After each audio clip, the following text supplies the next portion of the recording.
What's up guys? Nandito naman ulit ako, Kaycee, for just a quick update about sa aking motor.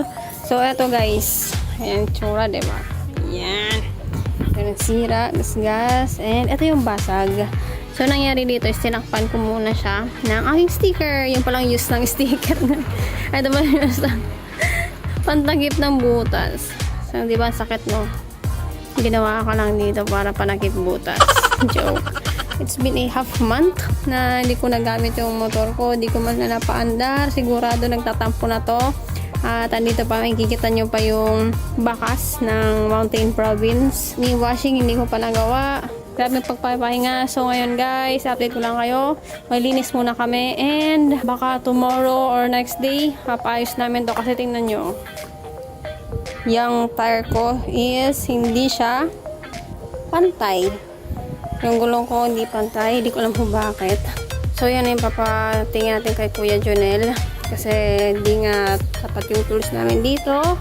Yung dadali namin siya sa mekaniko. So yun guys, lilinis na kami. We'll update later. A few minutes later. So yun guys, tapos na nating linisan yung ating motor. Wala na yung bakas ng Mountain Province. Masi-change oil na tayo. So it's my first time to use this Caltex Havoline engine oil. So tingnan natin kung kumusta ang performance nito. Kasi previously, diba, yung gamit ko is yung Repsol. So ngayon, testing natin to kung mas maganda siya kaysa sa dati kong ginagamit. Baka ito na yung tuloy-tuloy kong gamitin. Pero sobrang rare kasi nito eh. Ang hirap hanapin ng ganito. So mamaya sabihin ko kung saan siya nabili or saan ko siya nakuha. So ngayon, may change na tayo kasi mapaggabi na din. So guys, gamit tayo ng size 17 na tools para dito. And yung paghatak niya, ipuntang net, dahan-dahan lang.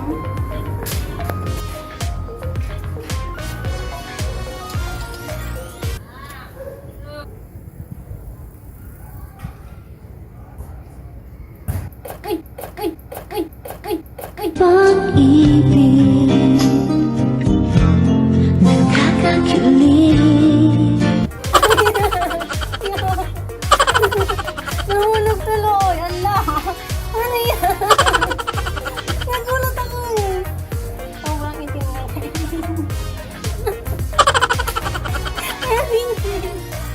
Stupid! Nagulat ako! Lamig! So yun guys, after nyo mag-drain yung oil, kailangan yung linisan muna yung nut. Oil drain plug na. So yun, kailangan yung linisan muna. Hindi, oil drain plug bolt para. Mamaya may mga ano na naman sa akin dyan. Sorry ha, di ako perfecto. Sensya na. Iyakin eh. Sorry rin kung medyo madilim guys. Kasi 5:40 na ng hapon. So yun, ang ilalagay natin is 1.3. Pag kulang. Pag kulang, makakasira yan. Hindi kasi diba yan din yung isa sa reason kung bakit nagkakaroon ng tensioner issue. Kulang yung paglagay ng ano, engine oil.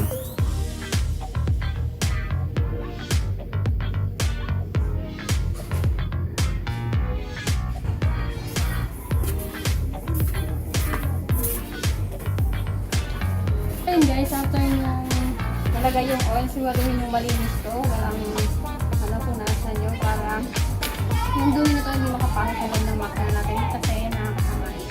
Tapos natin kinamulahan kung kumusta yung oil. Kung nag-hard start pa ba kasi yun ang problema ng motor ko. Hard start na. So yun, update bukas.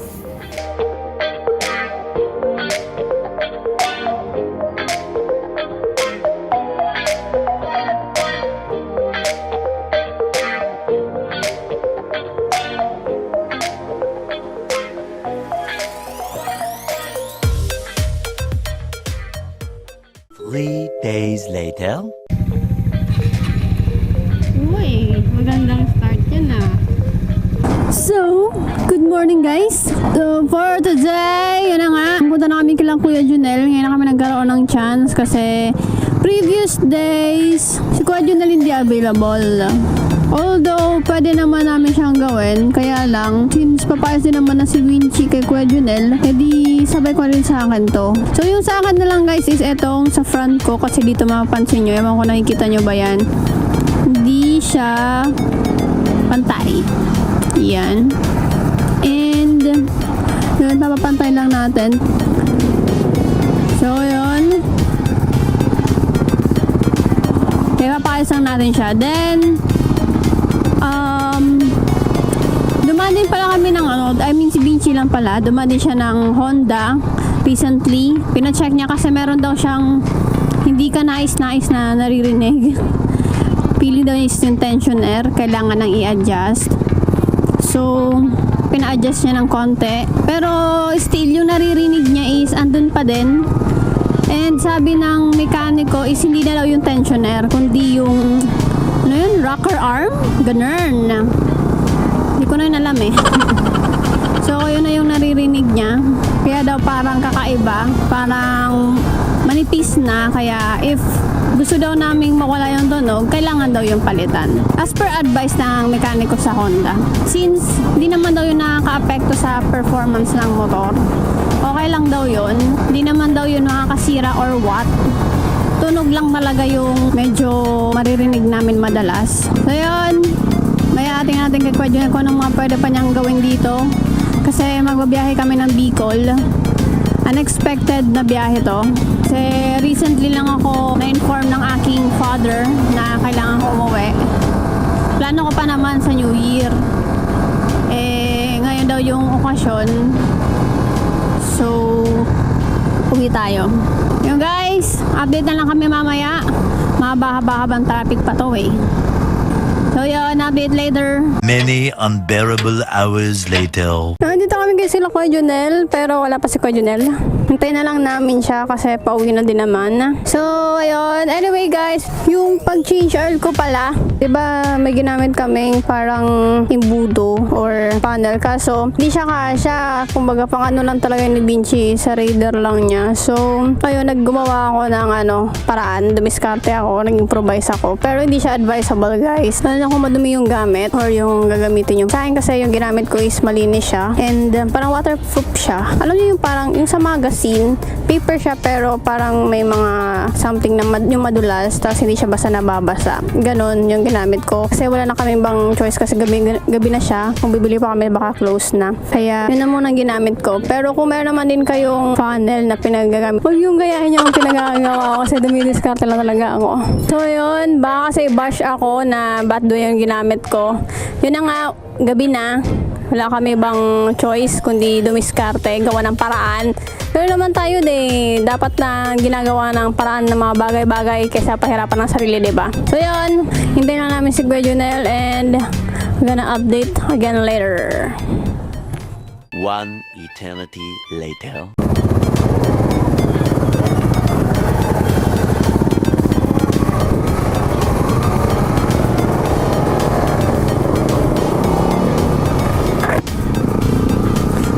Guys, pauwi na kami. Hindi na ako masyado nakapag-video kasi madami nakapila.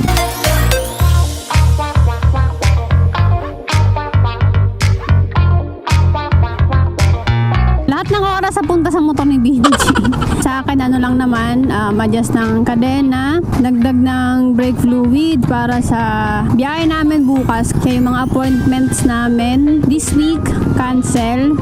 Sa Sabado na kami makakabalik. Sabado ba? Ay, hindi. Basta 27, pabalik na naman kami. Saglitan lang. So, may ibang gagawin sa motor ko. Next time na lang. Pag uwi namin. Fairness ganda ng Havoline. Caltex Havoline oil. Ganda siya. So, napansin nyo naman din kanina. Easy start na siya for me. Mas madali na din. Smooth ang takbo.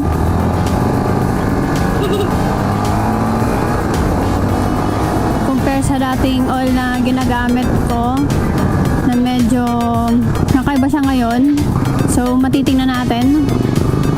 Mag-feedback pa rin ako pag biyahe namin ng Bicol kasi mas long ride yun. Tingnan natin kung okay ba kasi dito short ride lang naman to eh. Anyway guys, bago ko pala tapusin tong vlog na to, gusto ko lang magpasalamat sa News Moto kasi last Sunday yung event nila. Invite nila ako doon. Nakakala ko kung ano na party kasi sabi kasi ni Sir Eugene party lang daw. So ayun, parating namin doon, yung pala meron akong award. So eto, ayan, maraming salamat po sa inyo. Use Moto, KTM and Motul for this award. Sobrang hindi ko po inaasahan. Hindi ko sukat akalain na ako'y may recognize sa mga simple content ko na to. Sa mga simple video vlogs kong ito, mapapansin ako. So, ayun nga guys, maraming salamat po.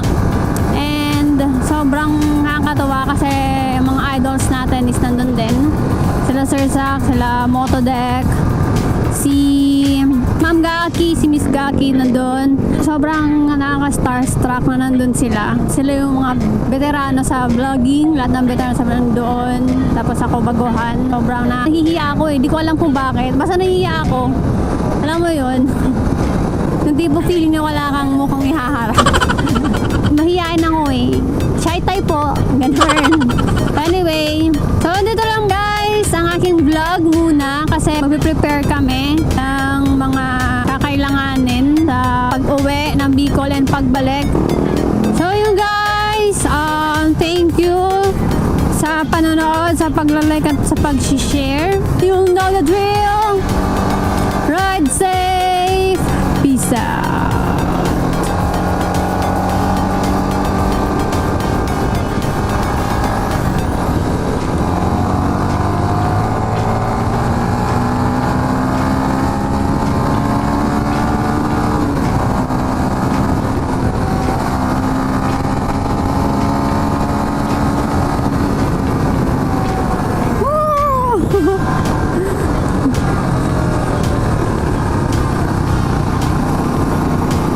Ibang-iba, fifth gear pa lang.